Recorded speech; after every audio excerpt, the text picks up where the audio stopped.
алайкум бинандаҳои гиромӣ.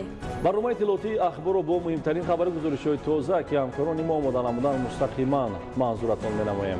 Дар студия бо шумо Ҳамрази Абдулмаҷид ва Мадина Назарова. имрӯз асосгузори сулҳу ваҳдати миллӣ, пешвои миллат, президенти ҷумҳурии Тоҷикистон муҳтарам Эмомалӣ Раҳмон бо президенти ҷумҳурии Ӯзбекистон муҳтарам Шавкат Мирзиёев суҳбати телефонӣ доир намуданд. дар ҷараёни суҳбат роҳбарони ду давлат дар фазои дӯстӣ ҳамдигарро бо соли нави мелодӣ самимона табрик намуда, зимни таманниёти неки хеш ба мардумони тоҷику ӯзбек бурдборӣ ва сулҳу шукуфоӣ орзу карданд. пешвои миллат, президенти ҷумҳурии Тоҷикистон қайд намуданд ки сарфи назар аз мушкилоти воқеии соли равон ҷонибҳо тавонистанд аксари тавофуқоти қаблан ба дастомадаро амалӣ гардонанд. ба ин раван аз бисёр ҷиҳат ҷаласаи навбатии комиссияи байниҳукуматии Тоҷикистону Ӯзбекистон оид ба ҳамкории тиҷоративу иқтисодӣ мусоидат намуд. аз ҷумла таъкид карда шуд ки коргоҳи муштараки Тоҷикистону Ӯзбекистон Артел Авесто Электроникс ҳамчунин муассисаи таҳсилоти миёнаи умумӣ ки аз ҷониби бародарони ӯзбек дар ноҳияи Сиптамини Тоҷикистон сохта шудааст, расман мавриди истифода қарор гирифтанд. сарвари давлат ҳамкории зичи тарафҳоро дар шароити паҳншавии бемории COVID-19 махсусан таъкид намуда, дар ин робита ба иқдомҳои башардӯстонаи Ӯзбекистон нисбат ба кишвари мо ҳамчун шакли олии ифодаи анъанаҳои неки ҳамсоягӣ ва дастгирии ҳамдигар ки таърихан хоси муносибатҳои ду халқ мебошанд баҳои баланд доданд. дар охир ҷонибҳо ҳавасмандии худро дар бобати таҳким бахшидани ҳамаи самтҳои ҳамкориҳои дарозмуддату бисёрҷонибаи Тоҷикистону Ӯзбекистон дар доираи шарикии стратегӣ иброз намуданд. имрӯз асосгузори сулҳу ваҳдати миллӣ, пешвои миллат, президенти ҷумҳурии Тоҷикистон муҳтарам Эмомалӣ Раҳмон ва президенти ҷумҳурии Қазоқистон муҳтарам Қосим Жомарт Токаев суҳбати телефонӣ намуданд. дар оғози суҳбат ҷонибҳо ба муносибати фарорасии соли нави 2021 мубодилаи табрикоти самимӣ намуда ба мардумони Тоҷикистону Қазоқистон некуаҳволӣ ва сулҳу шукуфоӣ орзу карданд. дар рафти суҳбат ҷонибҳо ҳамчунин омодагии худро ҷиҳати идомаи муколамаи эътимодбахши байнидавлатӣ оид ба тамоми мавзӯъҳои ҳамкорию дуҷонибаву бисёрҷонибаи Тоҷикистону Қазоқистон таъкид намуданд. махсусан таъкид гардид ки алорағми ҳамаи мушкилоте ки соли ҷорӣ бар асари бемории COVID-19 сар заданд, ҷонибҳо тавонистанд рушди мусбати шарикии стратегии Тоҷикистону Қазоқистонро нигоҳ доранд. ҳамин аст ки имрӯз ҳам Қазоқистон ҳамчунин яке аз шарикони асосии тиҷоративу иқтисодии Тоҷикистон боқӣ мемонад. дар фарҷоми суҳбат ҷонибҳо изҳори боварӣ намуданд ки бо саъю талоши муштарак ҳамкориҳои судманди байни ду кишвар минбаъд ҳам дар ҳамаи арсаҳо идома хоҳанд ёфт.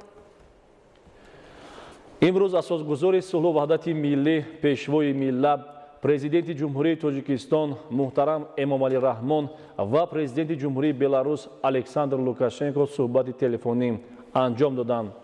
президентиҳои ду давлат ҳамдигарро ба муносибати фарорасидани соли нави мелодӣ самимона табрик намуданд. аз ҷумла пешвои миллат, президенти ҷумҳурии Тоҷикистон ба мардуми Беларус оромию субот ва рушди устувор таманно карданд. дар рафти суҳбат сарвари давлати мо қайд намуданд ки ба шарофати саю талошҳои ҷонибҳо муносибатҳои ду кишвар таи солҳои охир ба сатҳи сифатан нав бароварда шуданд. дар фарҷом изҳори боварӣ карда шуд ки ҷонибҳо ҳамкориҳои судмандро дар чорчӯбаи шарикии босамари стратегӣ минбаъд низ афзоиш хоҳанд дод. имрӯз суҳбати телефонии асосгузори сулҳу ваҳдати миллӣ, пешвои миллат, президенти ҷумҳурии Тоҷикистон муҳтарам Эмомалӣ Раҳмон бо президенти якуми ҷумҳурии Қазоқистон муҳтарам Нурсултон Назарбоев сурат гирифт. пешвои миллат, президенти ҷумҳурии Тоҷикистон, президенти якуми ҷумҳурии Қазоқистон ва дар шахсияти ӯ мардуми бародари Қазоқистонро ба муносибати фарорасии соли нави мелодӣ самимона табрик намуда, барои ҷомеаи Қазоқистон сулҳу субот ва шукуфоии минбаъдаро орзу намуданд. сарвари давлат ҳамчунин сипоси худро ба Нурсултан Назарбоев барои табрикоти самимона ва таманниёти нек ба унвони мардуми Тоҷикистон иброз доштанд. дар рафти суҳбат президенти ҷумҳурии Тоҷикистон густариши бо муваффақияти муносибатҳои зичи дӯстиву ҳамкориҳои ҳамаҷонибаи байни Тоҷикистону Қазоқистонро сарфи назар аз оқибатҳои манфии бемории сироятии COVID-19 қайд карданд. Инчунин сарвари давлат таъкид карданд ки имрӯзҳо ҷумҳурии Қазоқистон ба рӯйдоди муҳими сиёсӣ интихоботи парламентӣ омодагӣ мегирад.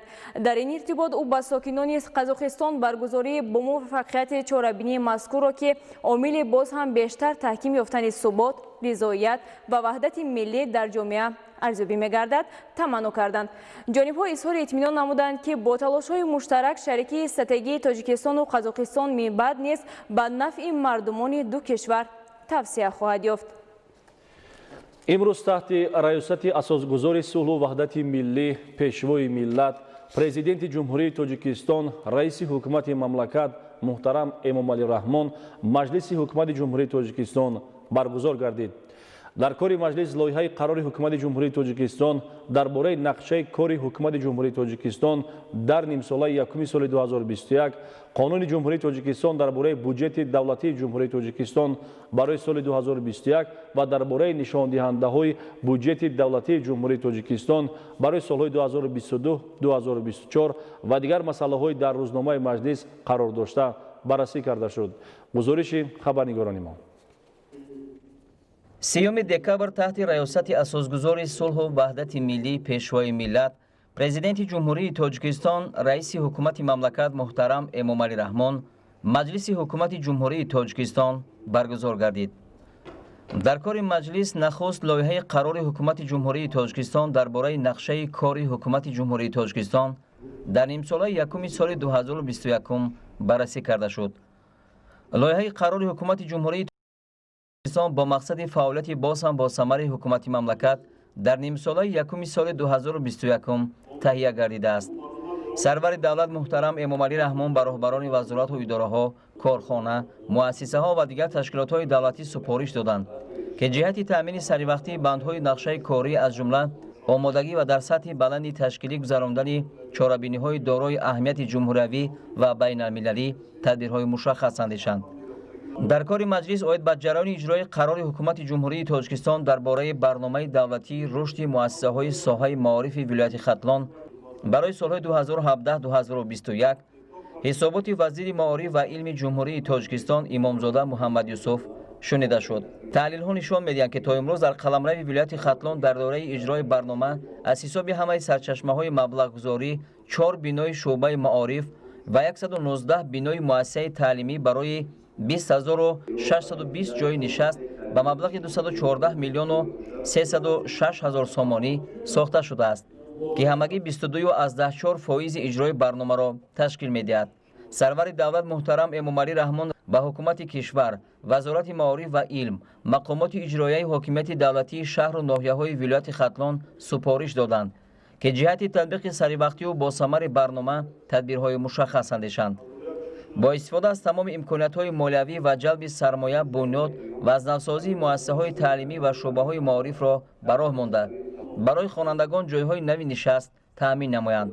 پیشوای ملت محترم امامعلی رحمان همچنین توجه مسئولین را به نارسایی کادرهای آموزگاری در ولایت ختلان جلب کردند. در خصوص تدبیرهای اجرای قانون جمهوری تاجیکستان درباره بودجت دولتی جمهوری تاجیکستان برای سال 2021 و درباره نشانده‌های بودجت دولتی جمهوری تاجیکستان برای سالهای 2022-2024 حسابات شخصان مسئول شنیده شد.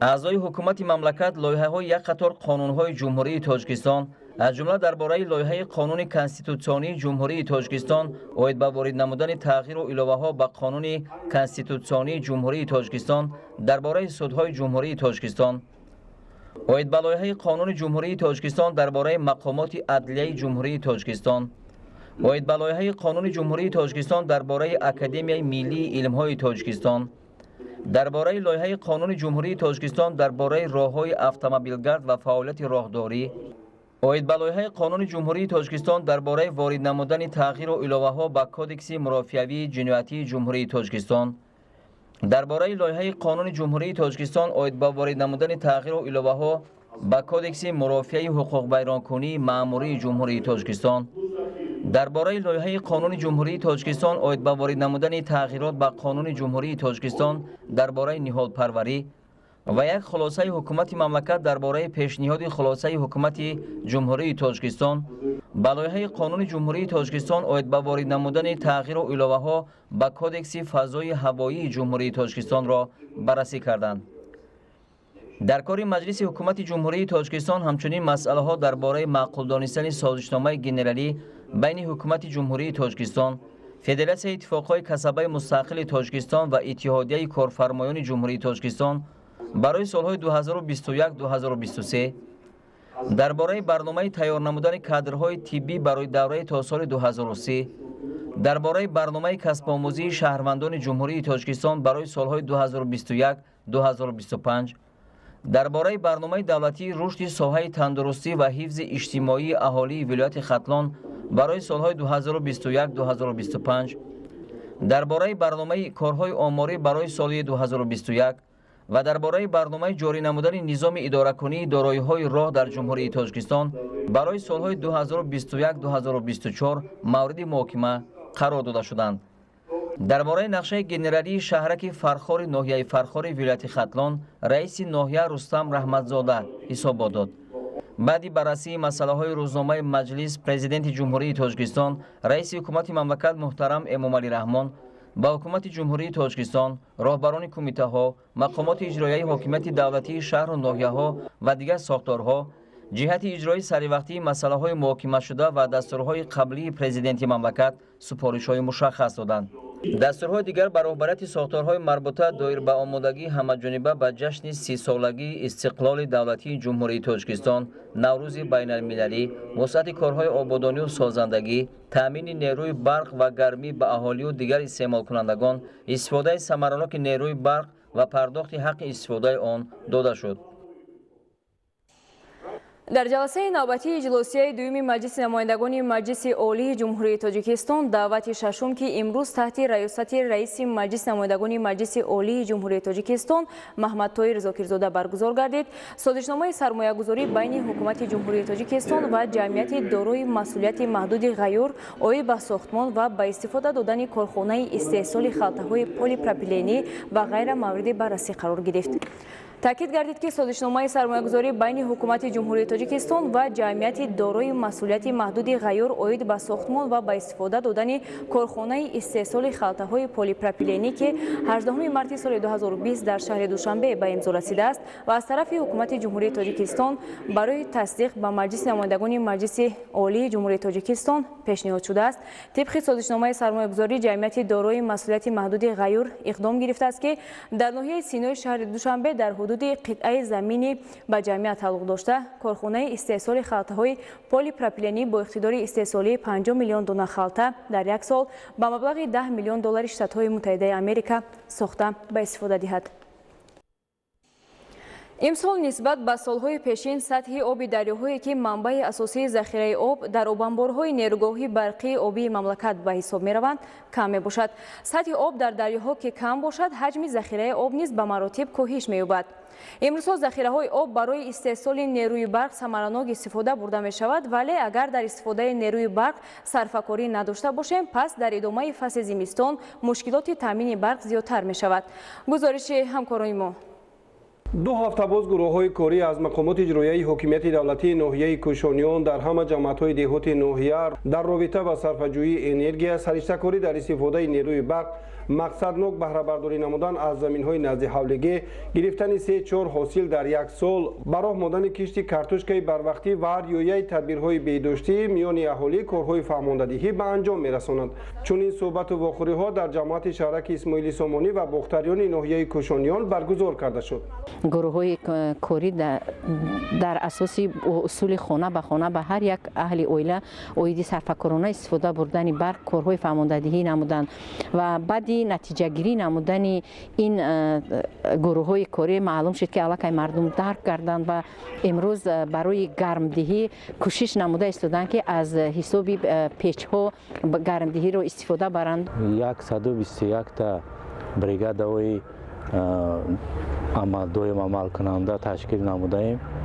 дар ҳар як деҳо, дар ҳар як деҳои дурдаста мо рафта фаҳмондадиҳӣ ва ниқобҳое ки дар мо дастрас шудагиаст, мо ҳама ин ниқобҳо доровориҳо қатӣ таъмин карда истодаем. тавре мо мушоҳида кардем воқеан ҳам сокинони ноҳияи кӯшониён аз заминҳои назди ҳавлигӣ хуб баҳрабардорӣ карда ҳам ғизои хонаводаро таъмин мекунанд, ҳам дар фаровониву арзонии маҳсулоти бозор ҳиссагузорӣ менамоянд. 6 сотиқ замин дорем инҷо ҳозир 6 ҷоя карам дорем тайёр барои рӯзгор истифода мебарем.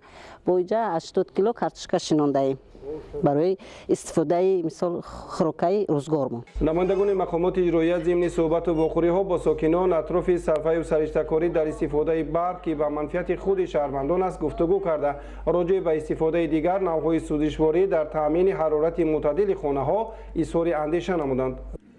2 ҳафта пеш дар ҳақиқат дар ноҳия ба муштариён 800-850 ҳазор киловатт-соат барқ медодем.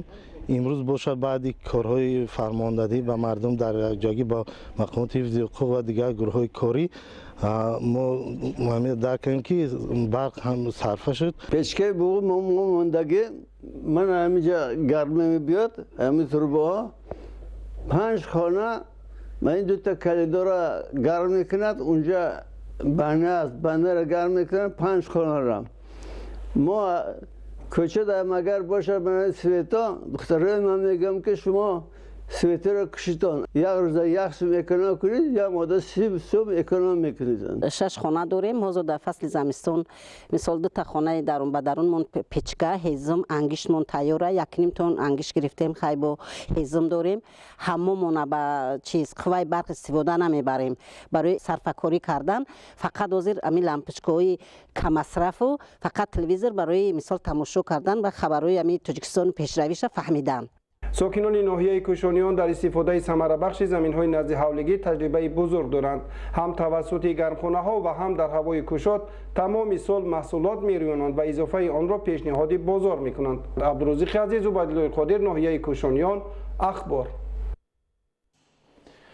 дар доираи дастуру супоришҳои роҳбарияти давлат ва ҳукумати ҷумҳурии Тоҷикистон барои тақвияти мубориза бар зидди паҳншавии бемории сироятии COVID-19 дар Тоҷикистон тадбирҳои зарурӣ амалӣ гардонида мешавад. ин аст ки ҳодисаҳои нави ба қайдгирии ин бемории сироятӣ дар мамлакат рӯ ба коҳиш дорад. ҳамкорони мо дар ин хусус гузориш медиҳанд. бо мақсади пешгирӣ аз паҳншавии сирояти коронавирус дар Тоҷикистон ситоди ҷумҳуриявӣ оид ба пурзур намудани чораҳои зидди эпидемиявӣ барои пешгирӣ аз интиқолу паҳншавии бемории сироятии COVID-19 бо қарори худ гузарондани ҳама гуна чорабиниҳои тантанавӣ аз ҷумла ташкили арчаи солинавӣ, чорабиниҳои фарҳангии оммавӣ, нишастҳои ҷашнӣ, шабнишиниҳо ва дигар чорабиниҳои оммавиро ба муносибати солинави мелодии 2021 қатъ намудааст. гузарондани ҳама гуна чорабиниҳо, шабнишиниҳо, баргузор намудани арчаи солинавӣ манъ карда шудааст. на танҳо дар Тоҷикистон, балки агар мо айни ҳол назар афканем ба дигар давлатҳо, бинед ки дар кишварҳои Аврупо умуман қариб ҳамаи намуди ҳаракат баста шудааст. дар қисми зиёди кишварҳо ҳатто ҳаракати нақлиёти ҷамъиятӣ низ маҳдуд карда шудааст.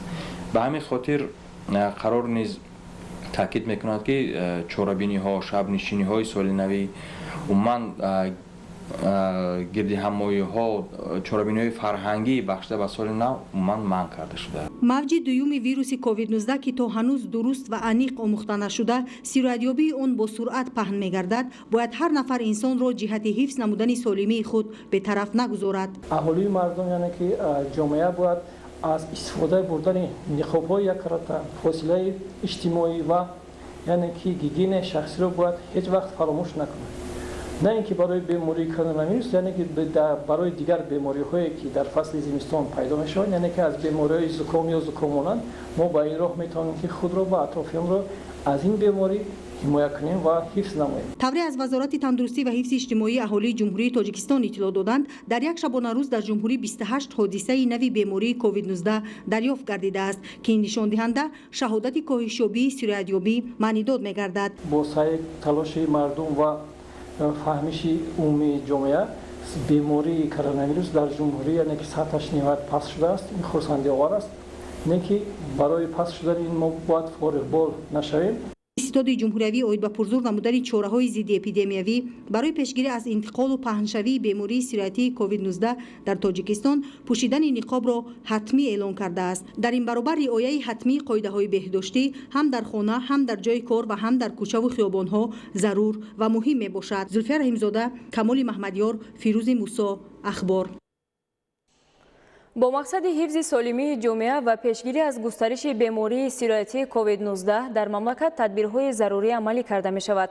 تدبیرهای ترغیباتی و فهماندهی با جلب متخصصان و والنتیران از جمله چنین عملهایی اند که همه روزه در بین اهالی با مقصد بلند برداشتن معرفت طبی و سانیتری جامعه انجام داده می شوند.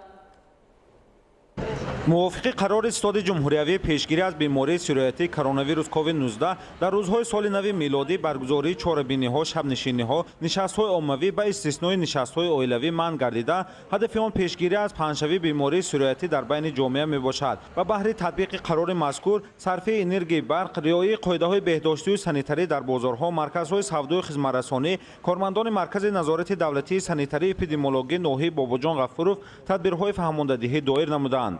کارهای فهماندهی که در بازار خسته‌ورز ناحیه باباجان غفورov دایر شد، گروه کاری فروشندگان بازار خریداران را به استفاده صرفه‌کارانه نیروی برق، رعایت طرز حیات سالم، نگاهداشت فاصله اجتماعی، استفاده نقاب‌های طبی در جاهای جمعیتی و دیگر مسائل‌های وابسته به حفظ سلامتی که در توصیه‌های ستاد جمهوری وزارت تندرستی و حفظ اجتماعی اهالی جمهوری تاجیکستان آورده شده است تاکید نمودند. همزمان برابر کارهای فهماندهی عاید به صرفه برق و پیشگیری بیماری سیرایتی به اهالی نقاب‌های یککرتی طبی تقدیم نموده در جایهای سیرادن ورقه‌های آگاهنمایی از خطر بیماری و صرفه نیروی برق را نصب نمودند. کارمندان و متخصصان مرکز نظارت دولتی سانیتری اپیدمیولوژی ناحیه باباجان غفورov همزمان در مرکزهای خدمت‌رسانی، نقطه‌های خوراک عمومی حدود ناحیه و صاحبکاران راهبران آشخانه‌ها توصیه دادند که برای آماده کردن غذا تجهیزات سرمصرف برقی استفاده نبرده، بیشتر سوزشواری گازی و انگشت کار فرموده در صرفه برق و تأمین همگان با نیروی روشنایی در این روزهای سردی که طلبات به آن زیاد است استفاده نمایند. تبریک شکرالله نصرت‌الله زاده مدیر شعبه گیگین خوراکی مرکز نظارت دولتی سانیتری اپیدمیولوژی ناحیه باباجان غفورov گفت از آن که با قرار ستاد جمهوری پیشگیری بیماری سیرایتی کرونا ویروس کووید 19 نشست‌های عمومی شب‌نشینی‌ها در روزهای سال نو میلادی منع گردیده است، راهبران مرکزهای خدمت‌رسانی بار دیگر باید به رعایت قرار و توصیه‌های ستاد جمهوری آگاه کرده شدند. و هدف از برگزاری کارهای فهماندهی این بلند برداشتن خدمت‌رسانی به اهالی، رعایت قاعده‌های سودای سانیتری، پیشگیری از بیماری‌های سیرایتی و درک همگان عاید به صرفه نیروی برق بوده. این تدبیر آگاهنمایی در همه شهرک و 12 جماعت دیهات ناحیه باباجان غفورov ادامه می‌یابد. برنامه اطلاعاتی اخبار رو ادامه می‌دهیم. در شهر دوشنبه با مقصد تامین اهالی با محصولات مورد نیاز اول در نزد بازارهای پایتخت فروش محصولات کشاورزی به راه مانده شده است. متوجه باشید با گزارش آماده نموده همکارانمان در این خصوص. در دایره اقدام‌های رئیس شهر دوشنبه محترم رستم امامعلی جهت تنظیم نرخ و نوای محصولات نیاز اولیه در بازارها و تامین اهالی پایتخت با محصولات تر و تازه استعمالی در نزد درآمدگاه‌های بازارهای کمونالی شهر دوشنبه و نقطه‌های علاهیده پایتخت یارمارکه‌های محصولات کشاورزی و اگروصنعتی تشکیل کرده شده است. محصولات در آنها با نرخ‌های از بازار ارزان پیشکش ساکنان می‌شود. چنین یارمارکه فروش محصولات کشاورزی و اگروصنعتی در نزد جمعیت دارای مسئولیت محدود بازار مهرگان نیز تشکیل گردیده است. در یارمارکه انواع گوناگون سبزیجات و پالزی از قبیل کارتوشکا و پیاز، سبزی و کرم، پامیدور و بودرینگ، گوشت و روغن و آرد و شکر را خریداران با ارزش دسترس خریداری میکنند. ما خیلی ممنون هستیم از رئیس شهر، رئیس حکومت قدر به ما همه چیز رو مهیا کردن. همه چی هست، همه چی مهیا. در یارمارکه محصولات کشاورزی که در نزد بازار مهرگان دایر گردیده بود، مسئولین اگنتی ذخیره‌های مادی دولتی نزد حکومت جمهوری تاجیکستان، اتفاق تاجیک مطلوبات، کارخانه واحد دولتی عاید به استحصال، خرید، ذخیره و فروش محصولات نیاز اولیه شهر دوشنبه و کشاورزان همه شهر و ناحیه‌های ولایت سوخت همه روزه محصولات دسترنج خویش را به خریداران پیشکش می‌نمایند. مورد به ذکر است که در برابر پیشنهاد نمودن گوشت گاو، گوسفند و بز، اینچنین در این روز به ساکنان و مهمانان پایتخت از جانب کارخانه واحد دولتی عاید به استحصال، خرید، ذخیره و فروش محصولات نیازی اولیه شهر دوشنبه گوشت پرهیزی نیز با نرخ 43 سومانی пешниҳод гардида буд. гуфтанд ба маврид аст ки чунин иқдомҳо дар назди дигар бозорҳои пойтахт низ пайваста ба роҳ монда шудааст. масъулини кормандони корхонаи воҳиди давлатии бозори саховат низ дар доираи дастуру супоришҳои бевоситаи раиси шаҳри душанбе муҳтарам рустами эмомалӣ пайваста танзими нархро дар бозор нигоҳ дошта кӯшиш менамоянд то сокинон бе ягон мушкилӣ маҳсулоти дилхоҳи хешро ҳамарӯза дастрас намоянд. дар ин рӯз аз ҷониби муассисаи хоҷагиҳои кишоварзии вилояти хатлон агентии захираҳои моддии давлатӣ назди ҳукумати ҷумҳурии тоҷикистон, иттифоқи тоҷикматлубот ва корхонаи воҳиди давлатӣ оид ба истеҳсол харид захира ва фурӯши маҳсулоти ниёзи аввалияи шаҳри душанбе бо мақсади таъмини сокинону меҳмонони пойтахт бо маҳсулоти хушсифати ватанӣ ярмаркаи молу маҳсулоти кишоварзӣ баргузор гардида буд. маҳсулоти озуқа аз қабили гӯшти чорво, орду равған, пиёзу картошка, караму сабзӣ, шакару биринҷ ва анвои гуногуни меваҷот ки 80% онро меваҳои ватанӣ ташкил медод, бо нархҳои арзон пешкаши харидорон гардонида шуд. дар баробари бозори меҳригон ва саховат инчунин дар кӯчаи ҳусейнзода 36 назди кумитаи меъморӣ ва сохтмонӣ назди ҳукумати ҷумҳурии тоҷикистон ва дигар нуқтаҳои муайяни пойтахт чунин ярмаркаҳои доимо амалкунанда ташкил гардидааст. боиси қайд аст ки роҳбарияти шаҳри душанбе пайваста талош менамоянд ки на танҳо дар арафаи иду ҷашнҳо балки ҳамарӯза баҳри қонеъгардонидани талаботи сокинону меҳмонони пойтахт танзими нархро дар бозорҳои шаҳри душанбе нигоҳ доранд. бинобар ин сокинон имкон доранд ки бо истифодаи чунин тадбирҳои иҷтимоӣ ки аз ҷониби шаҳрдорӣ андешида мешаванд маҳсулоти арзону босифатро харидорӣ намоянд. ноҳияи Бобоҷон Ғафуров яке аз ноҳияҳои калонтарини кишоварзии вилояти Суғд ба ҳисоб рафта, хоҷагидоронаш иқдом гирифтанд ки бо роҳи таъсиси гармхонаҳои наву замонавӣ ва истифодаи мақсадноки замин талаботи сокинони вилоятро қонеъ намуда ҳаҷми содиротро афзоиш диҳанд. Самандар Искандарзода гузориш медиҳад. дар баробари дигар бахшҳои кишоварзӣ дар ноҳияи Бобоҷон Ғафуров ҷиҳати зиёд намудани гармхонаҳои замонавӣ ва бо ин восита таъмин намудани талаботи сокинон бо маҳсулоти истеҳсоли худию аз ҷиҳати экологӣ тоза имкониятҳо мақсаднок истифода мешаванд. шумораи гармхонаҳо дар ноҳия 164 ададро ташкил медиҳад. дар майдони 16 гектар гармхонаи таъсисдодашуда дар 3.5 гектар помидор, 3 гектар бодиринг ва дигар зироатҳо кишт карда шудааст. кишоварзони ноҳия баҳри даромад татбиқ намудани тамоми дастури супоришҳои ҳукумати ҷумҳурии Тоҷикистон аз сидқи дил меҳнат намуда ба нишондиҳандаҳои назаррас ноил гардиданд. дар 11 моҳи соли ҷорӣ маҷмӯи маҳсулоти умумии кишоварзӣ зиёда аз 1 миллиардро ташкил намуда суръати рушд 116% таъмин карда шуд. яке аз масъалаҳое ки имрӯзҳо сокинони ноҳияи Бобоҷон Ғафуров ҳангоми кишт ба он мароғ зоҳир намудаанд, ин истифодаи мақсадноки замин ва гирифтани чанд ҳосил аз як қитъа мебошад. сокинон талош доранд ки бо роҳи истифодаи мақсадноки замин эҳтиёҷоти худро қонеъ сохта ҳамчунин сатҳи иқтисодии хешро баланд бардоранд. дар фасли зимистон гармхонаҳои мавсимӣ ташкил намуда дар он кишти зироатҳоро ба роҳ монда баъд аз гирифтани ин ҳосил кишти помидор, бодаринг, боимҷон, булғориро ба роҳ монда истодаанд. истифодаи мақсадноки заминҳои саҳроию наздиҳавлигӣ, тавсияи мутахассисони соҳа ва риояи агротехникаи парвариш ба рушди соҳа замина гузошта бо ин роҳ хоҷагидорон ҳосили дилхоҳ ба даст овардаанд. дар баробари он ки ҳамарӯза аз гармхонаҳои ноҳия маҳсулоти гуногун ба бозору марказҳои савдо бароварда мешавад, то ҳол ҳосил фаровон мебошад. барои таъминоти амнияти озуқаворӣ гармхонаи мо пур аз помидор, бодаринг, лимӯ ва гулҳои мавсимӣ мебошад.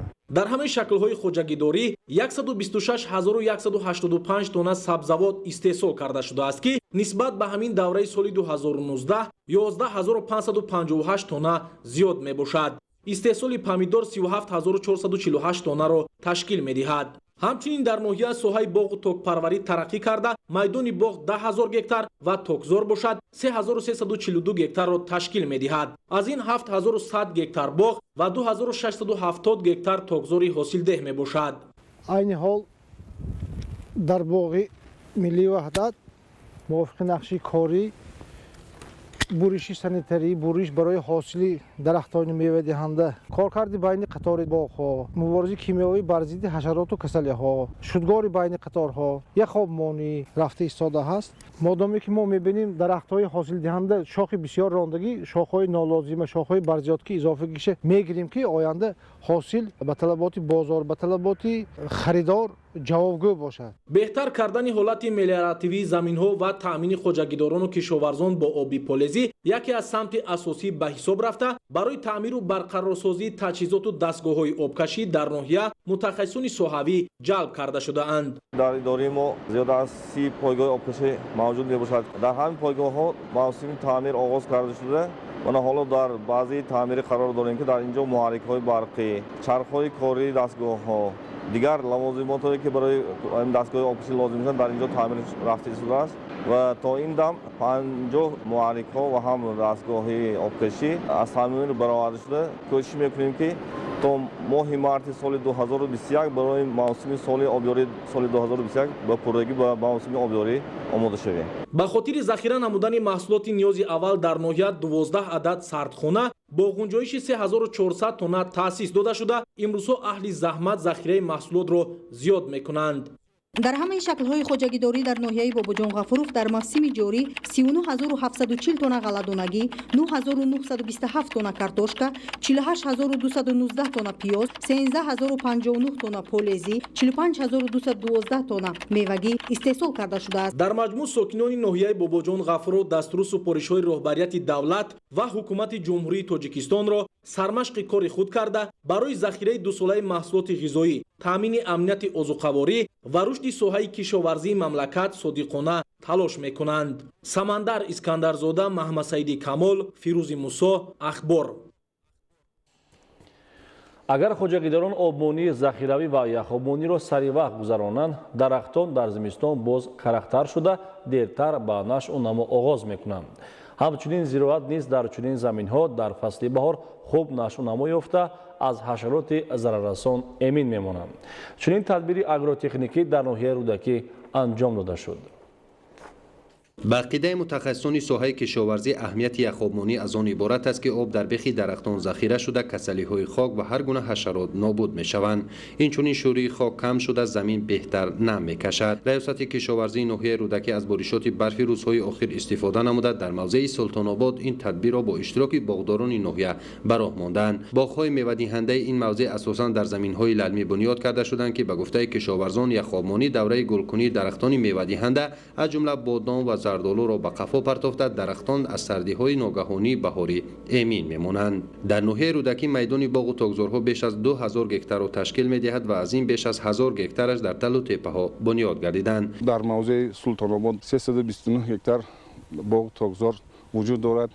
аз ин ки ин боғҳо дар талу теппаҳои бонам таъмин ҷойгиранд, яхобонӣ ташкил намудаем. омилҳои асосии баланд бардоштани ҳосилнокии дарахтон ва ҳам безараргардонӣ ва ҳам аз ҳар хел касалиҳо эмин доштани дарахтон мебошад. хоҷагидорон мегӯянд бо истифода аз таҷрибаи солҳои қаблӣ анҷоми чунин корҳои саривақтӣ имкон фароҳам овард ки дарахтони мевадиҳанда ё зироатҳои кишоварзӣ намнокии заруриро барои фасли баҳор гиранд.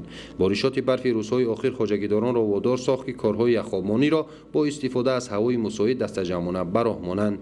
воқеан тадбирандешиҳои саривақтӣ аз ҷумла яхобмонӣ яке аз омилҳои фаровонҳосилӣ ва ғанӣ гардидани буҷаи оилавии ҳар шаҳрванди мамлакат мегардад. абдулҳамиди назир, баҳодури қурбонзода, ноҳияи Рӯдакӣ, Ахбор. корхонаи истеҳсоли обҳои ташнашикани Сиёма ки аз ҷониби ҷамъияти дорои маслиҳати маҳдуди Авесто гурӯҳ бунёд ёфтааст, навъҳои гуногуни обҳои ташнашиканро ба роҳ монда имрӯз пешкаши харидорон намудааст. дар корхонаи истеҳсоли обҳои ташнашикани Сиёма боз як хати дигари истеҳсол фаъол гардонида шуд. гузориши хабарнигорони мо. рушди соҳаи саноат барои таъмин намудани устувории иқтисодиёт, ташкили ҷойҳои нави корӣ, баланд бардоштани иқтидори содиротии мамлакат ва рақобатнокии он заминаи мусоид мегузорад. ҳукумати мамлакат мақсад гузоштааст ки тавассути таъсиси корхонаҳои нави саноатӣ коркарди ҳарчи бештари ашёи хомӣ ватаниро ба роҳ монда, бо ин восита Тоҷикистонро аз кишвари аграриву саноатӣ ба мамлакати саноативу аграрӣ ва содироткунандаи маҳсулоти тайёр табдил диҳад. корхонаи истеҳсоли обҳои ташнашикани таснишикани сиёма ки дар доираи дастуру ҳидоятҳои асосгузори сулҳу ваҳдати миллӣ пешвои миллат президенти ҷумҳурии тоҷикистон муҳтарам эмомалӣ раҳмон аз ҷониби ҷамъияти дорои масъулияти маҳдуди авестогурӯҳ бунёд ёфтааст, навъҳои гуногуни обҳои ташнашиканро ба роҳ монда имрӯз пешкаши харидорон намудааст. Дар корхонаи истеҳсоли обҳои ташнашикани сиёма боз як хати дигари истеҳсолӣ фаъол гардонида шуд. Дар ин ҷо муосиртарин технология насб шуда сифати ҳамаҷонибаи маҳсулоти омодашударо дастгоҳҳои насбшуда таъмин мекунанд. Дар хати нави истеҳсолӣ 3 навъи обҳои хуштам дар зарфҳои махсус таҳти бренди сиёма кола, сиёма афлесон ва сиёма нок ба роҳ монда шудааст. баробари зиёд шудани талабот боз 2 намуди дигари обҳои хуштамъи сиёма аз ҷумла бо истифода аз лимӯи ватанӣ ба роҳ монда мешавад. мо 5 намуд зарфҳои пластикӣ дорем аз 0.33 сар карда то 2 литра. айни замон ҳамин 5 намуд маҳсулоти мо ба мизоҷон дастрас карда мешавад. мутахассисони корхона мутахассисони маҳаллӣ буда аз ҷониби мутахассисони аврупоӣ омӯзонида шуданд ва соҳиби сертификатҳо мебошанд. айни замон обҳои хуштамъи сиёма вориди бозорҳои пойтахт карда шудааст. имрӯзҳо дар ҳама нуқтаҳои савдои пойтахт обҳои ватании сиёма пешкаши мизоҷон гардонида шудааст ки аз тарафи харидорон баҳои баланд гирифтаанд. баробари фаъол гардидани хати нави истеҳсолӣ боз чандин ҷойи нави корӣ фароҳам омад.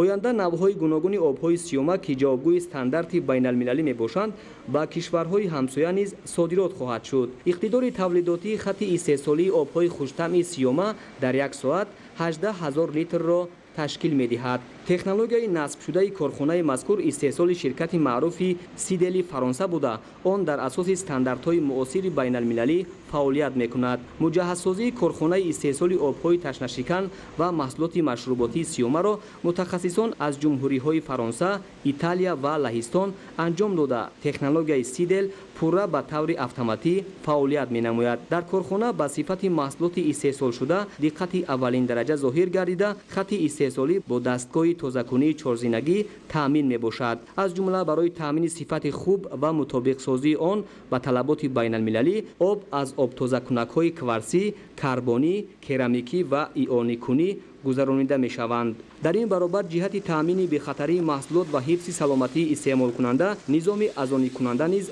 дар корхонаи навбунёд истифода бурда мешавад ки ин тадбир сифати ҳамаҷонибаи маҳсулотро таъмин хоҳад кард. истеҳсоли обҳои хуштамъи сиёма кола, сиёма афлесон ва сиёма нок дар зарфҳои пластикӣ ба роҳ монда шуда намуди зоҳирӣ ва сифати он ҷавобгӯ ба талаботи стандартҳои дохилӣ ва хориҷӣ мебошад. дар ин ҷо на танҳо маҳсулоти воридотивазкунанда балки ба содирот нигаронида шуда низ истеҳсол карда мешавад, зеро ин корхона аз рӯи стандартҳои эътирофгаридаи ҷаҳонӣ фаъолияти худро роҳандозӣ кардааст. ба иттилои масъулин ҳангоми васлу насби хати нави истеҳсолӣ дар асоси қарордодҳои ба имзорасидаи ширкати авестогурӯҳ ва сидели фаронса мутахассисони маҳаллӣ аз курси омӯзишӣ гузашта тартиби истифодабарии технологияро пурра аз худ намуда феълан мустақиман идораи фаъолияти хати истеҳсолиро амалӣ месозанд. дар шаҳри ҳисор бо мақсади сабзу хуррам нигоҳ доштани шафати роҳҳо ва назди муассисаҳои таълимиву тиббӣ тадбирҳои ниҳолшинонӣ ба таври дастаҷамъона идома дорад. ҳамчунин ҷиҳати тақвият бахшидани инфраструктураи деҳот бо ҷалби соҳибкорон муассисаҳои тиббӣ ва марказҳои хизматрасонӣ бунёд карда мешаванд. гузориш аз шаҳри ҳисор.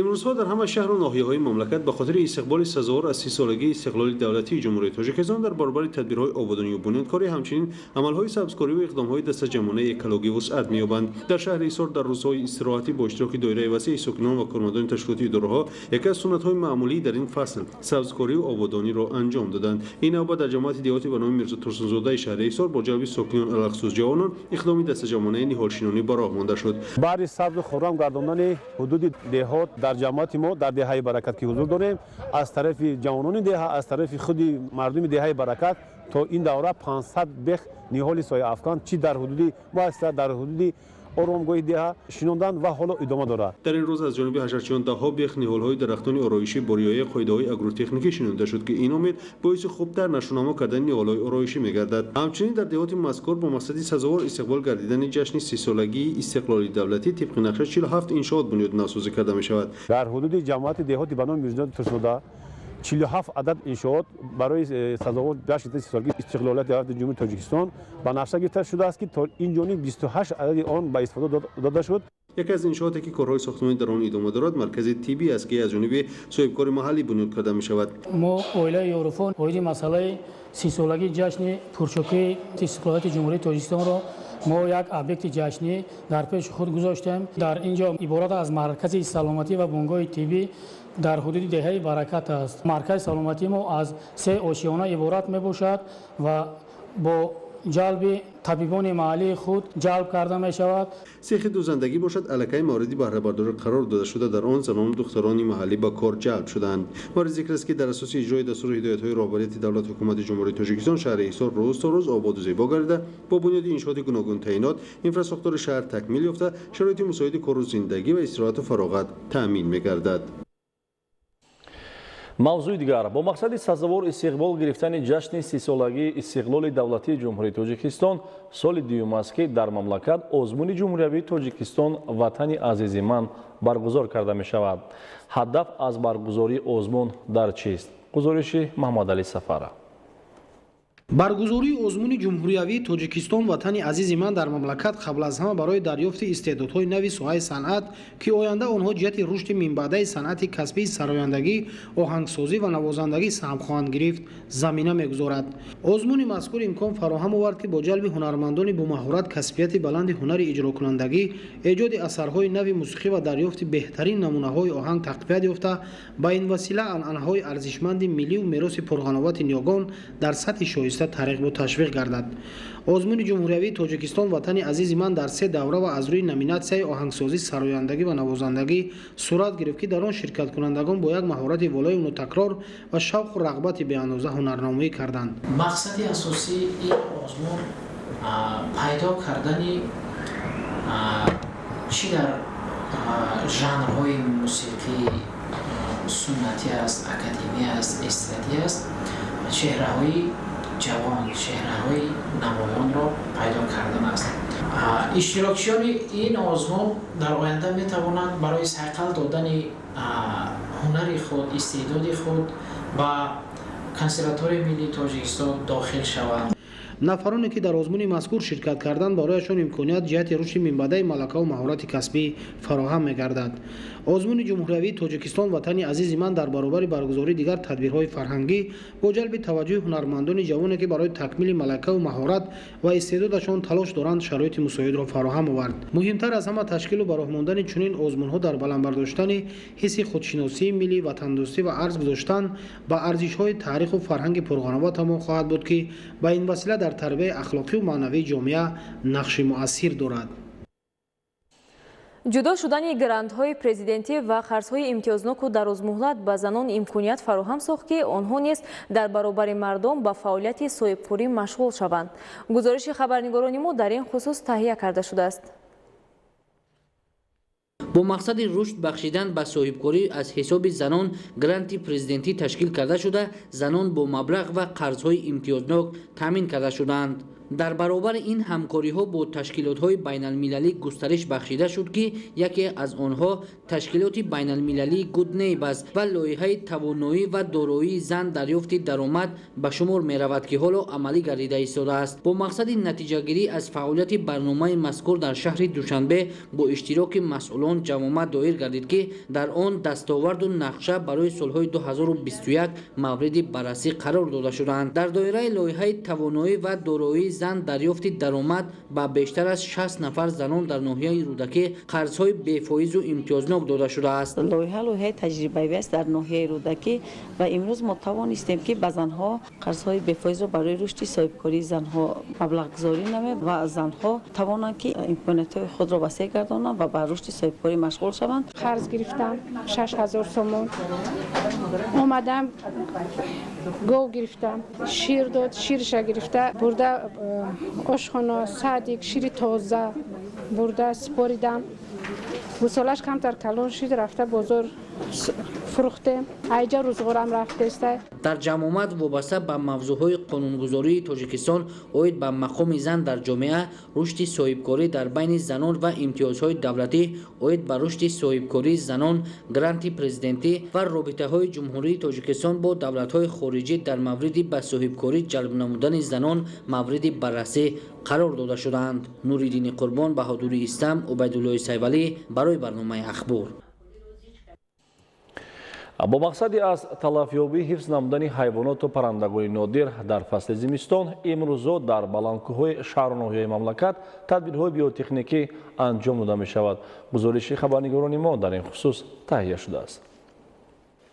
بعد از چند روز بریدن برف زیاد و از تلافیابی امین داشتن حیوانات و پرندگان نادر در ناحیه‌های منطقه کلوب ولایت ختلان، کارمندان خواجگی جنگل از روی نقشه چارابینی در حدود پرورشگاه‌ها، دامنه تل و تپه و موضع جمع شدن پرندگان با گذراندن کارهای بیوتکنیکی شروع نمودند. امروزها حرارت هوا در حدود خواجگی‌های جنگلی مومین‌آباد و خاولنگ، بلجوان و دشت جم، شورآباد و سرخسار نسبت به همین دوره زمستان سال گذشته خیلی سرد آمد. با این مقصد کارمندان خواجگی جنگلی ناحیه مومین‌آباد در موضع 40 دختران کارهای بیوتکنیکی را به راه ماندند. معلوم که در این روزهای سردی که همه جو برف پوش است و تا روزهای آفتابی و ببرف شدن گرد و اطراف و تل و تپه ها دادن غذا ضرور و سری وقتی می باشد. کارهای بیوتکنیکی در فصل زمستان برای از فصل زمستان به تلف برآوردن حیوانات وحشی و پرندگان ذخیره داریم در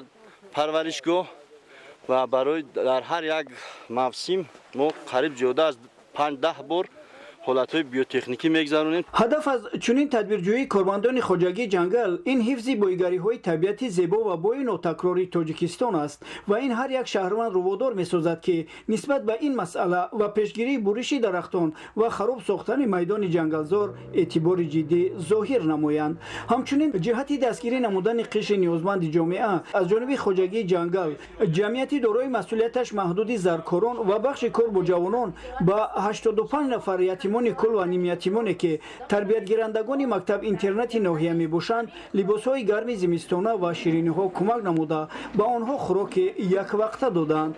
از چنین دستگیری و غمخوری ها خوانندگان روح بلند گردیده به دولت و حکومت جمهوری عرض سپاس نمودند. رحمت علی نظری، ایرج قربان علی، ناحیه مومین‌آباد، اخبار.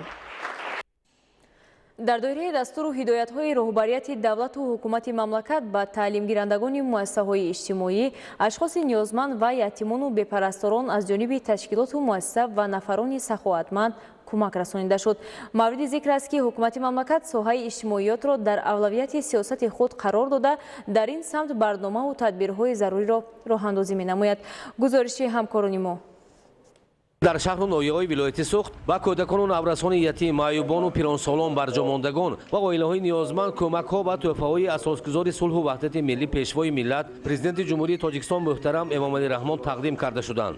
با کودکان و نوجوانان یتیم، معیوب و از عائله‌های نیازمند که در مؤسسه‌های مکتب اینترنت، تربیوی و توانبخشی در شهر و ناحیه‌های ولایت سوخت با تعلیم، تربیه و طبابت فرا گرفته شدند، تحفه‌های اساسگذار صلح و وحدت ملی پیشوای ملت پرزیدنت جمهوری تاجیکستان محترم امامعلی رحمان را رئیس ولایت سوخت، مسئولین مقامات اجرایی حاکمیت دولتی ولایت سوخت شهر و ناحیه‌ها، مسئولین ریاست و اداره‌های ولایتی با اهدای مهر و محبت تقدیم داشتند. در اساس سیاست اجتماعی دولت و حکومت تاجیکستان این قشر جامعه همیشه و در عرفه روزهای عید و جشن‌ها و مهربانی و غمخواری فرا گرفته می‌شوند. در مؤسسه 55 نفر کودکان و نوجوانان از عائله‌های نیازمند و 25 نفر یتیمان کل تحت غمخواری دولتی با تربیه و سرپرستی دائمی فرا گرفته شدند. توجه نوبتی و تحفه‌های عیدانه، لباس گرم و شیرینی‌ها با کودکان و نوجوانان فرح و شادی بی‌اندازه بخشید. در دایره سیاست اجتماعی حکومت جمهوری و در پیروی به اقدام‌های انسان دوستانه سرور دولت محترم امامعلی رحمان، اینچنین با تربیت گیرندگان این مؤسسه اینترنتی از جانب کارخانه واحد دولتی خواجگی منزلی و کمونالی جمهوری تاجیکستان کمک‌ها تقدیم کرده شدند. مسئولین کارخانه فرعی آب تامین کنی و کانالیزاسی منطقه یک ولایت سوخت با تربیت گیرندگان لباس گرم زمستانه و شیرینی‌ها تحفه کرده اظهار داشتند که آنها هیچگاه خود را یک و تنها احساس نخواهند کرد، زیرا دولت و حکومت مملکت پشتیبان و سرابان آنهایند. дар мактаб интернети махсус барои кӯдакони кар ва шунавоияшон суст дар деҳаи хистиварзи ноҳияи бобоҷон гафуров 308 нафар кӯдакону наврасони гирифтори нуқси модарзодӣ аз ҳамаи шаҳру ноҳияҳои вилояти Суғд ва минтақаҳои ҷумҳурӣ ба таълиму тарбия фаро гирифта шуданд. ба ҳар яке тарбиятгирандагони муассиса кӯмакҳо иборат аз маводи ғизоӣ, сару либоси гарми зимистона ва тӯҳфаҳои идонаи пешвои миллат президенти ҷумҳурии Тоҷикистон муҳтарам Эмомалӣ Раҳмонро раиси вилояти Суғд, масъулини мақомоти иҷроии ҳокимияти давлатии вилоят тақдим доштанд ва ба тарбиятгирандагон шодию фараҳи беандоза бахшид. дар ин муассисаи интернетӣ кӯдакону наврасони кару гунг ва шунавоияшон суст шабонарӯзӣ таълиму тарбия мегиранд ки барои таҳсил бо усули сурдопедагогика, машғулияту маҳфилҳо ва истироҳату тавонбахшӣ шароитҳо фароҳам оварда шудааст. дар муассисаҳои иҷтимоӣ, мактаб интернатҳои махсуси вилояти Суғд 1850 нафар кӯдакону наврасони ятиму маъюбу нуқси модарзодӣ дошта ба таълиму тарбия ва ғамхорию саробонии доимӣ фаро гирифта шуданд. ба ҳамаи онҳо дар арафаи соли нави мелодӣ кӯмакҳо тақдим карда шуданд. кӯмаки кормандони раёсати вазорати корҳои дохилӣ дар минтақа ва ноҳияи Рашт дар арафаи соли нави мелодӣ боиси шодиву хурсандии хонандагони мактаби интернати ҷумҳуравии шаҳраки Навобод гардид. дар ин макони мерушафқат 168 нафар хонанда таҳсил дошта тамоми шароитҳои зарурӣ барои хонишу зисти мактабачагон муҳайё мебошад. аввалан миннатдории худро бо асосгузори сулҳу ваҳдати миллии пешвои миллат муҳтарам Эмомалӣ Раҳмон баён мекунам ки ӯ ба мо ятимон ғамхории зиёде кардааст ва мо дар ҷавоби ҳамин ғамхорӣ асосгузори сулҳу ваҳдати миллии муҳтарам Эмомалӣ Раҳмон ваъда медиҳем ки таҳсили хубу аъло менамоем. кӯмак ба хонандагони мактаб интернати ҷумҳуравии шаҳраки Навобод аз амалҳои хайру инсондӯстона ба шумор рафта ин гурӯҳи осебпазири ҷомеаро ҳамеша ташкилоту идораҳои ноҳиявӣ ва дигар соҳибкорону шахсони саховатманд дастгирӣ мекунанд. кӯмаки кормандони раёсати вазорати корҳои дохилӣ дар минтақа ва ноҳияи Рашт асосан маводи хӯрокворӣ аз қабили орду равған, шакару биринҷ, картошкаву пиёз ва дигар намуди молҳои ниёзи аввалияро дар бар гирифта омӯзгорони мактаби интернати ҷумҳуравӣ барои ин амали хайр арзи миннатдорӣ баён доштанд. мо мураббиён роҳбарони муассисаҳои таълимӣ дар як вақт ӯҳдадор мешавем ки сифати кори таълиму тарбияро боз ҳам баланд бардошта кадрҳои лаёқати сазовори ҷомеаро тарбия ва таълим диҳем. баъдан кормандони раёсати вазорати корҳои дохилӣ дар минтақа ва ноҳияи Рашт кӯмаки навбати худро ки аз маводи хӯрокворӣ иборат буд ба беморхонаи касалиҳои рӯҳии шаҳраки Навобод расониданд. дар ин беморхона 43 нафар гирифторони касалиҳои рӯҳӣ ба табобат фаро гирифта шуданд ки бо кӯмаки ҳукумати ҷумҳурии Тоҷикистон, вазорати тандурустӣ ва ҳифзи иҷтимоии аҳолӣ барои онҳо тамоми шароитҳои зисту табобат муҳайё мебошад то саломатии худро барқарор намоянд. идигули маҳмуд, додарҷони мирзозода, барои барномаи ахбор аз ноҳияи Рашт. дар ноҳияи Файзобод 40 нафари ятими кул ва 117 каси дигар нимятим зиндагӣ мекунанд ки онҳо пайваста аз дастгириҳои ҳукумати мамлакат, мақомоти иҷроияи ҳокимияти давлатӣ ва шахсони хайрхоҳ баҳравар мегарданд. дар пайравӣ ба ҳидоятҳои раҳнамунсоз ва инсондӯстонаи асосгузори сулҳу ваҳдати миллии пешвои миллат президенти ҷумҳурии Тоҷикистон муҳтарам Эмомалӣ Раҳмон аз ҷониби мақомоти иҷроияи ҳокимияти давлатии ноҳияи Файзобод ба ятимон либоси зимистона, пояфзол ва дигар шириниҳо кӯмак карда шуд ки боиси фараҳмандӣ ва дилгармии онҳо гардид. ман фахр аз он мекунам ки чунин пешвои миллат дорем ва дар тамоми чорабиниҳо мо фарзандонашро ҳамеша кӯмак мерасонад ва аз аҳволи мо ҳамеша бохабар аст. ман миннатдори худамро ба асосгузори сулҳу ваҳдати миллӣ пешвои миллат муҳтарам Эмомалӣ Раҳмон мерасонам ки ба мо ҷавонону наврасон чунин ғамхориҳоро зоҳир намудааст. гуфтанд ба маврид аст ки асосгузори сулҳу ваҳдати миллии пешвои миллат президенти ҷумҳурии Тоҷикистон муҳтарам Эмомалӣ Раҳмон бо хислатҳои накӯи инсонпарварона ва инсондӯстонаи хеш дастгирии ҳамешагии ятимону бепарасторон ва шахсони ниёзманди ҷомеаро дар меҳвари сиёсати имрӯзаи давлат қарор дода пайваста кӯмак расондан ва ҳидоят намудани онҳоро ба роҳи дуруст ва ояндаи дурахшон яке аз вазифаҳои афзалиятноки давлат қарор додааст. имрӯз хеле шодем ки ба мо асосгузори сулҳу ваҳдат пешвои миллат муҳтарам Эмомалӣ Раҳмон чунин кӯмакҳо расониданд ва мо ҳеҷ гоҳ худро ятим ҳис намекунем, чунки чунон падари меҳрубон дорем. намояндагони мақомоти иҷроияи ҳокимияти давлатии ноҳияи файзобод бо назардошти оне ки баъзан маъюбоне ки ҳаракат карда наметавонистанд ба аёдати онҳо рафта кӯмакҳои навбатиро ба хонаҳояшон дастрас намуданд ки ин амал онҳоро хушҳолу фараҳманд сохт. нуриддини қурбон, баҳодури истам аз ноҳияи файзобод барои барномаи ахбор. дар партави дастури ҳидоятҳо ва дар амал татбиқ намудани сиёсати инсонпарваронаи асосгузори сулҳу ваҳдати миллӣ пешвои миллат президенти ҷумҳурии тоҷикистон муҳтарам эмомалӣ раҳмон аз ҷониби кумитаи сармоягузорӣ ва идораи амволи давлатии ҷумҳурии тоҷикистон ба муассисаи давлатии мактаби интернати ҷумҳуриявӣ сарчашмаи ноҳияи шамсиддин шоҳин кӯмак расонида шуд. миннатдори худо ба асосгузори сулҳу ваҳдати миллӣ пешвои миллат муҳтарам эмомалӣ раҳмон мерасонем ки нисбати мо ғамхорӣ зоҳир намуда шароити хубро барои мо муҳайё кардааст. аз соли 2014 инҷониб сарпарастии мактаби интернати мазкурро кумитаи сармоягузорӣ ва идораи амволи давлатии ҷумҳурии тоҷикистон ба ӯҳда дошта дар асоси татбиқи сиёсати иҷтимоии ҳукумати ҷумҳурии тоҷикистон дар арафаи ҳар яки ду ҷашнҳои миллӣ ва дархости масъулини мактаби интернат пайваста ба ин муассиса чунин кӯмакҳо расонида мешавад. кӯмаки навбатӣ аз тӯҳфаҳо барои тарбиятгирандагон 240 адад рахти хоб, 107 адад пойафзол ва сару либоси зимистона иборат буда аз ин ҳисоб хобгоҳи мактаби интернат пурра бо маҷмӯи рахти хоби нав ҷозонида шуд. дар хобгоҳи мактаби интернат ҷумҳуриявӣ барои кӯдакони ятим барои 180 нафар ҷойи хоб тамоми шароитҳо қатъи муайян шудааст, лекин ҳозир 85 нафар хоб мераванд. дар мактаби интернати ҷумҳуриявӣ сарчашмаи ноҳияи шамсиддин шоҳин аз шумора 107 нафар хонандагон 86 нафари онҳо аз дигар шаҳру ноҳияҳои ҷумҳурӣ ба таҳсил фаро гирифта шуданд ки барои онҳо тамоми шароити лозима муҳайё карда шудааст. мо дар ҳамин муассисаи иҷтимоӣ таҳсил намуда бо ҷойи хоб таъмин мебошем. миннатдории худро ба пешвои муаззами миллат ва сарпарастори ана ҳамин дарбор мерасонем ки мо ятимонро беназорат нагузошта ҳама вақт ба мо дасти кӯмак дароз мекунанд.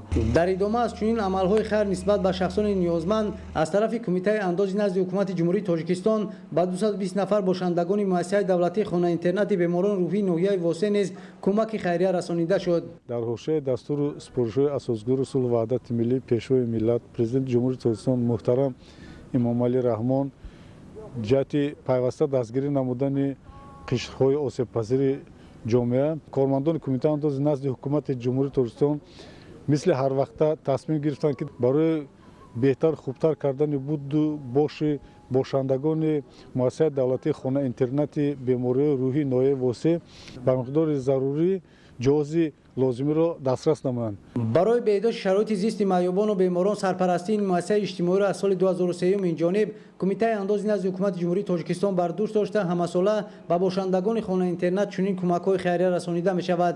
соли равон дар муассиса бинои ошхона, бинои тавонбахшӣ, хобгоҳ ва ҳамоми интернат аз таъмир бароварда бо шароити зарурӣ таъмин карда шуд. дар кӯмаки навбатӣ илова ба 21 нонгӯи маводи зарурӣ аз ҷумла 300 килограмм шакар, 200 литр равған, 220 адад сару либоси зимистона, маълулҳои шустушӯӣ ва арӯбачаи маъёбӣ ҳамзамон барои хобгоҳи хонаи интернат маҷмӯи рахти хоб низ дастрас карда шуд ва дар ин рӯз барои бошандагони ин муассисаи иҷтимоӣ хон низ густурда шуд ки ин тадбир ва кӯмакҳои навбатӣ боиси рӯҳбаландии ҳозирин гардид. дар пайравӣ аз сиёсати инсондӯстонаву иқдомоти хайрхоҳонаи роҳбарияти олии ҳукумати ҷумҳурии тоҷикистон хосатан пешвои муаззами миллат муҳтарам эмомалӣ раҳмон аз ҷониби роҳбарияти вазорати тандурустӣ ва ҳифзи иҷтимоии аҳолии ҷумҳурии тоҷикистон ба бошандагони як қатор муассисаҳои ҳифзи иҷтимоӣ аз ҷумла беморхонаи ҷумҳуриявии клиникии бемориҳои равонӣ, маркази миллии бемориҳои сил, шуш ва ҷарроҳии қафаси сина, маркази ҷумҳуриявии саломатии равонии кӯдакон ва наврасон, маркази миллии тавонбахшии кӯдакони маъюб Чорбоғ дар ноҳияи Варзоб ва ҳамзамон ба дигар муассисаҳои ҳифзи иҷтимоии шаҳру ноҳияҳои кишвар тӯҳфаҳои соли навӣ ва маводи озуқаворӣ дастрас карда шуд. маврид ба зикр аст ки санаи 29 декабри соли ҷорӣ ба бошандагони муассисаи давлатии маркази миллии тавонбахшии кӯдакони маъюб Чорбоғ сару либоси зимистона тақдим гардид. раёсати донишгоҳи техникии тоҷикистон ба номи академик муҳаммад осимӣ тасмим гирифт ки ба тарбиятгирандагони мактаб-интернати ҷумҳуриявии кӯдакони ношунавои ноҳияи рӯдакӣ маводи хӯрока кӯмак намояд. кӯмаки расондашуда аз маводи хӯрока аз қабили орду равған, биринҷ ва дигар маҳсулоти ниёзи аввал иборат буд. با نظر داشت این از جانب شخصان خیرخواه مملکت پیوسته به یتیمان و نیازمندان کمک‌های مالی رسانده می شود. عین حال در مکتب اینترنت جمهوریوی کودکان نوشونوای ناحیه رودکی 400 نفر از شهر و ناحیه‌های مملکت به تعلیم و تربیت فرا گرفته شدند. برای کودکان نوشنوا امسال از طرف دانشگاه تکنیکی تاجیکستان به نام اکادمی محمد عاصمی از قبیل آرد، روغن، شکر، برنج تقدیم کرده شد که برای کودکان نوشنوا خیلی هم خوب می باشد و کودکان نوشنوا از این دستگیری‌هاشون خیلی هم خرسند می باشند. در دانشگاه تکنیکی تاجیکستان به نام اکادمیک محمد عاصمی 33 نفر یتیم کل و 10 نفر معیوب گروه‌های گوناگون داشته تحصیل می‌کنند که آنها از امتیازهای داخلی دانشگاهی پیوسته بهره‌ور می‌گردند. این نوبت ریاست دانشگاه تصمیم گرفت که به یتیمان و معیوبانی که در این مؤسسه عالی تحصیل می‌کنند کمک یک وقتینه پولی تقدیم نماید. این اقدام نیک برای طبقه نیازمند کمک سری وقتی بوده آنها خود را هیچگاه یکه و تنها حس نمی‌کنند. پیوسته کمک رساندن به یتیمان و معیوبانی که در این مؤسسه عالی تحصیل می‌کنند آنها را به حیات دلگرم می‌سازد. یتیمان در پرتو غمخوری‌های پیوسته دولت با چشم نیک به آینده درخشان خود نگریسته علم و دانش می‌آموزند. عملها و خصلت‌های نیک رعیت پرورانه اساسگذار صلح و وحدت ملی پیشوای ملت پرزیدنت جمهوری تاجیکستان محترم امامعلی رحمان را کارمندان شعبه وزارت کارهای داخلی دوی در ناحیه فردوسی پشتیبانی نموده به باشندگان مؤسسه دولتی تحصیلات عمومی اساسی مکتب اینترنت رقم 2 برای کودکان امکانات محدود داشته شهر دوشنبه کمک کردند و باشندگان خانه ایدانه آراسته شده همزمان شیرینی‌ها کمک کرده شد. رساندن کمک‌های یک وقتینه به بهتر کردن وضع اجتماعی تربیت گیرندگان زمینه گذاشته باعث روح‌بلندی آنها خواهد گشت. طبق اطلاع در مکتب اینترنت رقم 2 برای کودکان امکانات محدود داشته شهر دوشنبه 117 نفر به تعلیم و تربیت و نگاهبین فرا گرفته شدند که آنها همیشه از چنین کمک‌ها بی‌نصیب نمی‌مانند. گفتم به مورد است که همساله از جانب شخصان خیرخواه تشکیلات و اداره‌ها در مملکت کمک رساندن به عائله‌های نیازمند و یتیمان کل به حکم عنعنه درآمده است که این تدبیر خیر قابل دستگیری می‌باشد. با مقصد سهم گذاشتن در فراهم کردن شرایط ارزنده تعلیم و تربیت به تربیت گیرندگان مکتب اینترنت جمهوریوی کودکان نابینای شهر حصار کمک مادی رسانده شد. این اقدام با تشبث ریاست دانشگاه دولتی تجارت تاجیکستان راه اندازی کرده به کودکان لباس‌های زمستانه و پای افزار کمک کرده شد. طور اطلاع داده شد مسئولان دانشگاه مذکور پیوسته به مکتب اینترنت جمهوریوی کودکان نابینای شهر حصار کمک می‌رسانند. در مکتب اینترنت مذکور 232 نفر کودکان از شهر و ناحیه‌های مملکت به تعلیم و تربیت فرا گرفته شدند و آنها پیوسته از غمخوری و دستگیری حکومت مملکت برخوردار هستند. تحفه‌هایی که از جانب مسئولان دانشگاه دولتی تجارت تاجیکستان به تعلیم گیرندگان این مؤسسه دسترس کرده شد خاطر آنها را شاد گردانید. در جمهوری تاجیکستان اقدام دست یاری دراز نمودن و پیوسته خبر گرفتن از احوال طبقه نیازمند جامعه عملی است که در پرتو سیاست انسان دوستانه رهبریت عالی مملکت اشخاص دورنده و خیرخواه و سخاوت‌پیشه انجام داده می شود.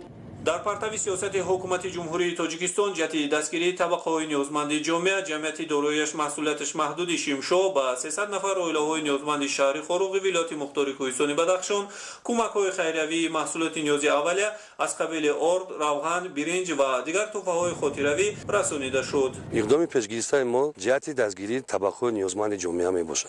با دستگیری از حکومت مملکت ما آزادانه فعالیت نموده امکانیت پیدا می‌نماییم که با شخصان نیازمند کمک خیریه خود را رسانیم. رهبریت جمعیت دارایی‌اش مسئولیت محدود شیمشو با نمایندگی مقامات اجراییه حکومت دولتی شهر خاروق با عیادت شخصان امکاناتشان محدود تشریف آورده با محصولات نیازی اوله و عروبچه‌های معیوبی آنها را دلگرم نمودند.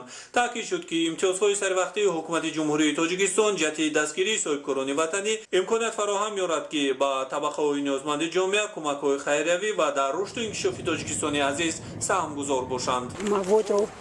علاقه دسترس کردید و این کمک بار یکم نیست. شرکت شیمشو در رشد و انکشاف ولایت سهمی ناگزیر داشته علل خصوص در دوره خروج کرونا ویروس کووید 19 زیاده از 40 تن محصولات آردی، محلول‌های اسپریتی، داروواری به ولایت همچون کمک خیریوی رسانده شد که این اقدام دوره به دوره ادامه داشته дар бунёду азнавсозии роҳу пулҳо, мактабу дигар иншоотҳои муҳим нақши арзанда доранд. ҳамкориҳои дуҷониба бо ҷамъияти дорои масъулияташ маҳдуди Шимшо бо мақомоти маҳаллии ҳокимияти давлатии вилояту шаҳр минбаъд низ таҳким меёбанд ва ҳамкориҳо дар самтҳои мухталиф идома меёбанд.